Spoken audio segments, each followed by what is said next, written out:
Hey babes, it's Lilith. Welcome back to my channel. Today we're doing something a little bit different because lately I've been doing nothing but reality shifting content for like the last year. And I didn't want to get stuck in a rut of just doing reality shifting content, but don't worry, for those of you that are here for reality shifting content, that's not over, that's not done.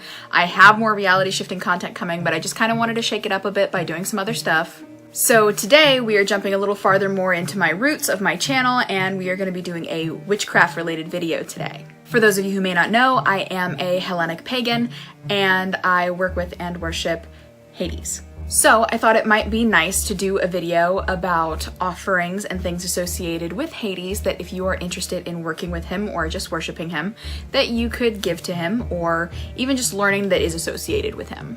I will put a disclaimer on this and say I am not claiming to be an all-around expert on everything to do with this topic, but this is stuff that I've learned over the years through research and that I personally have found that he likes when I'm working with him. Some of it I will show you and some of it I will just talk about. I don't have access to some of it, or I currently can't get to it where it is, so some of it you'll see and some of it I'll just talk about. Without further ado, let's get into the video. Okay, so the first one is really easy. Anything to do with keys. Keys is really good. He really likes keys. This is not his personal thing of keys. I have a cup that I keep his keys in. These are keys that I plan on giving him in the future, or ones that I keep on hand. I have found he really likes keys that look kind of vintage, that are a little bit darker, like kind of antique-y looking. Now, either you can find these at a craft store. Sometimes they're charms. Sometimes they are used for jewelry. Sometimes they're used for like decorative stuff. I have never personally tried to give him any modern keys. I suppose that you could, but anytime that I've ever seen anybody talk about giving him keys, it's always been keys that look more antique-y. I've noticed in working with him that he prefers ones that are a little bit darker, ones that look a little bit more aged, even if they're not. And I've kind of gotten an association with keys through him, and I really love them now. I suddenly have a fascination with keys.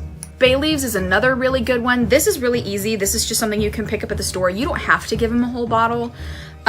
This is his personal bottle. I don't use any of this for work. This is specifically his. And for me, those are just kind of easy because you can pick them up at the grocery store. A lot of deities have things that are really hard to get a hold of as offerings or associations, and bay leaves are something really easy, especially if you are a witch in the closet.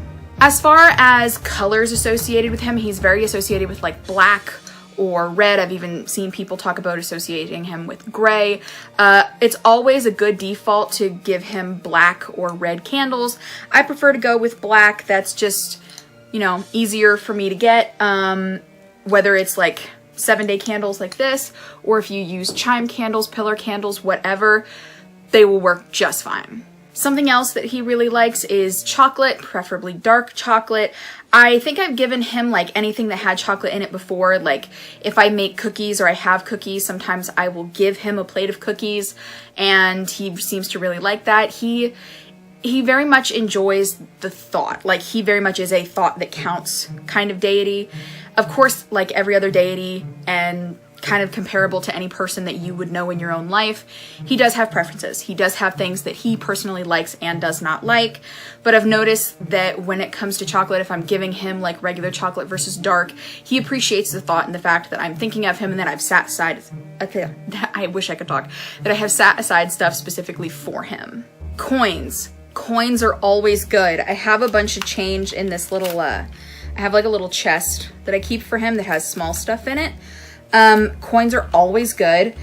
I have noticed that some people give him like dollar bills as well, but it's mostly coins. Hades is a god of wealth, which is something that is not talked about as much because pretty much people just look at him as like the ruler of the underworld, but he is actually a god of wealth, and so associating him with money and coin is always good. Whenever I make spell jars for him, I tend to put in a couple pennies, and I feel like for some reason that just kind of ties all that in really well.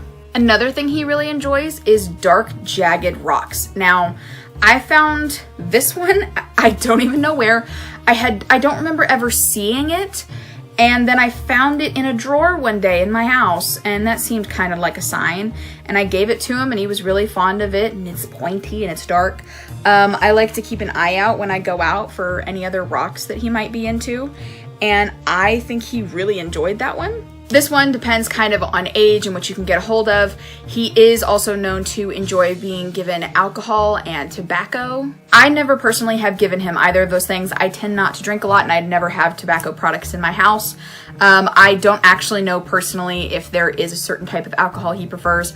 I see people giving him more like dark alcohols, but like I said, I don't really drink, and when I do, it's like 3% wine coolers, and it doesn't seem like something that I should be giving him.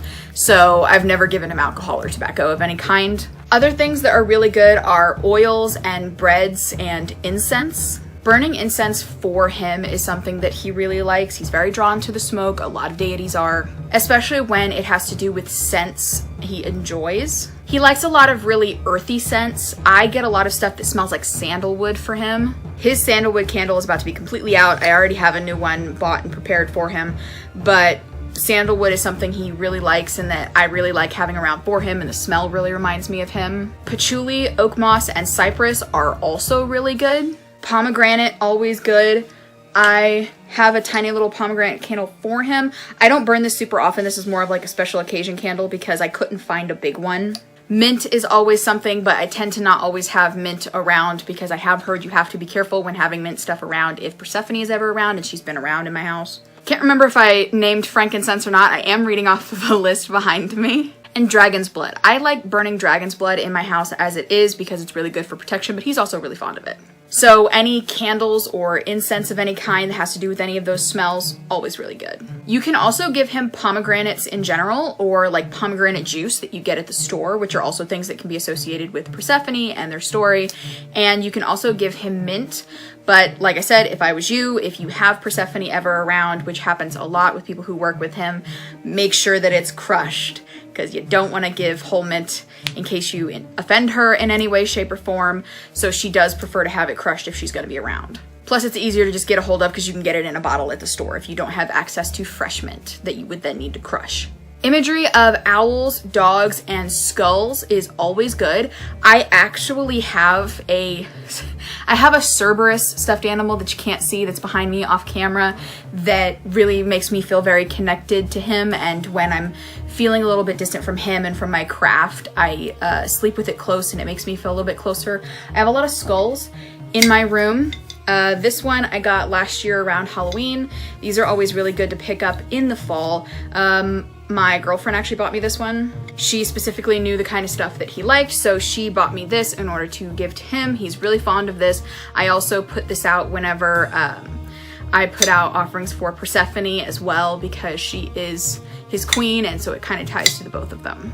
I also have 2 skulls that I keep in his little area that are just like black skulls that are used for decoration. My mother also made me a bracelet that is to represent him that has little skulls on it. My mom did make this. These, I believe, are obsidian beads. Obsidian is also connected to him, as well as black tourmaline, jet, onyx, and hematite. I actually have on a hematite ring that I like to wear when I'm kind of feeling a little bit, like needing to connect to him. I also like wearing it because it's supposed to help with grounding and pulling out negativity, and that's something that he knows that I need to work on, and that paired with this bracelet is really good.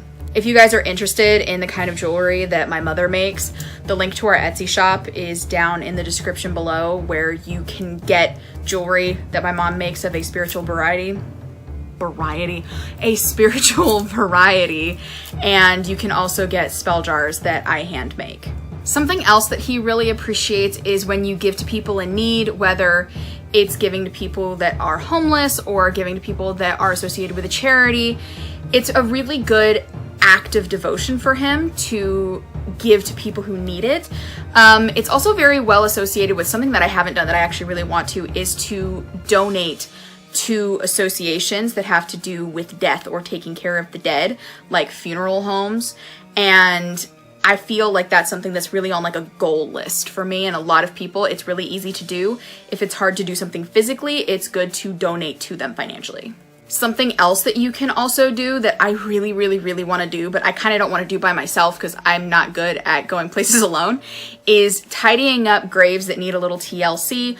A lot of tombstones, especially ones that are for people who had no family or have been there for a long time, don't really get cleaned. They don't really get any flowers left for them. So something that you can do is respectfully go to cemeteries. I don't know if that's the sort of thing where you have to speak to people who work at the cemetery about, you know, being allowed to clean. Now, that's a thing where you can either like go full, like I've seen people full power wash other people's tombstones as like an act of kindness thing, and I've also just seen people who get like the little bits of stuff off and then leave flowers for people. You can also leave flowers or other offerings for the dead even if you don't know them. You can give him stones that have to do with the crystals that he is associated with. I have 3 of these little obsidian that a friend of mine gave me. I also have this little bottle of tiny little obsidian chips that I would usually use for spell work. And I have this itty bitty little spell bottle that I made of things that he likes. I have in the past given him a larger spell jar, but it had like perishable food in it and it got really moldy after a long period of time. It sat there forever before it ever did that, but eventually, you know, it had food and drinks in it and it did kind of turn after a while. Other things that I have given him have included, I have given him little bottles of ash from the incense that I have burned for him. I have also given him moon water. Moon water is always good. It's very easy to make. I actually have a video on how to make and the properties of moon water on my channel. And it's really good to give deities moon water if you have trouble accessing other stuff for them, especially if it's moon water that you've made yourself. I also have given him apple juice, which is something that I found he actually really likes. Nothing really grows in the underworld, and I have found that he really, really likes when I give him apple juice. I actually have a friend that also works with him and has been for like 10 years, and I remember him actually being the one to bring up the apple juice thing. And ever since, whenever I have apple juice, I end up giving it to him first, and then I drink it after he has accepted it. Like I said, I've also given him other kinds of chocolate. Sometimes if I have extras of foods, whether it's like meats or fruits or breads or whatever, I will give it to him. I have also written him letters and then burned them, or I have wax sealed them and then put them in his little area that I keep in my room. Something else that's really good as an act of devotion that's a lot easier than donating to something or volunteering with something is cleaning for that person. You know what I mean? If you do something and then devote that action and the energy that you are using to that deity, that is an act of devotion to that deity. I have cleaned in his honor before. I have worked in his honor before. Something else that's really good to do is I have a playlist of music that he seems to enjoy. Ironically enough, a lot of it is a lot of old rock music, or surprisingly, he kind of likes Stevie Nicks music, which seems to be something he's responding to because I play it when Persephone is around. And so playing music that's for him is always really good. Something else that can be really important is it is really important for his devotees to often do stuff for Persephone. I have given her flowers before. I've given her spell jars before. I have a flower scented candle. I think it's lilac. I can't see it from here and I have bad memory, but I believe it's a lilac scented candle that I burn for her sometimes. I don't burn it all the time because I don't specifically worship her or work with her, but it is a huge sign of respect and he loves it when people do that. I've also seen people who will read books in his honor for him. Ironically enough, I have seen some people who have read books that are depictions of his relationship with Persephone, and they will read it in his honor. I've seen people who leave books about them on their altars. I find this really funny. I've never read the book Neon Gods, but it is a depiction of their relationship from an adult author. And I've seen, I'm not even joking, hundreds of people in videos and comment sections who are practitioners that are like, oh, he loves it. He, really wanted me to read it. He had me leave it on his altar. He likes it a lot. So stuff to do with Persephone is also really important to him because she is his wife and he loves her very much. I also sometimes, the easiest thing that I can do is sometimes I will wear black or red for him, or I will wear depictions of skulls or something that he really likes. And I kind of feel that he's a bit more present because I have done it in his honor for him specifically. Kind of like when I wear the bracelet specifically for him, or I wear the ring specifically for him. Sometimes even just the simplest thing to do is just to talk to him with a candle lit. Just talk to him. He has a very difficult and important job, and his wife is away a huge chunk of the year, and sometimes he just likes to be talked to. It doesn't always have to be you going to him with a prayer or a problem. Sometimes it's just, you know, letting him know that you are there and talking to him about your day. I have found that something that I really like about working with him is that his presence is extremely comforting, and I had felt very, very intimidated prior to working with him about who I was going to work with. I'm sweating under these lights. I was very intimidated, but he has a very comfortable presence. Obviously, I very highly respect him and he's very important to me, but also it feels really nice to know that he is there and that even when he's not around and super present sometimes, he's not like gone. That is all I have for you guys today. I hope that you enjoyed this video. I haven't really done witchy content in a long time. Feels nice to kind of get back to my roots. If you guys enjoyed this video, please click the big red subscribe button below and become part of the family. I would love to have you. If you liked the video, give it a big thumbs up, share it with anybody you think might like it. Give us a comment below. Tell me anything you want to tell me about this video or other videos you think I should do. If you enjoyed what you saw today, please follow me on my other social media, including my Instagram, my Twitter, and my TikTok. If you are interested in buying my mother's jewelry or my spell jars, please check out the link to our Etsy shop in the description. That is pretty much all I have for you guys today. It felt really good to be back on camera and talking to you guys again. I hope that you guys have a great day and you are being safe, and I will talk to you later. Bye.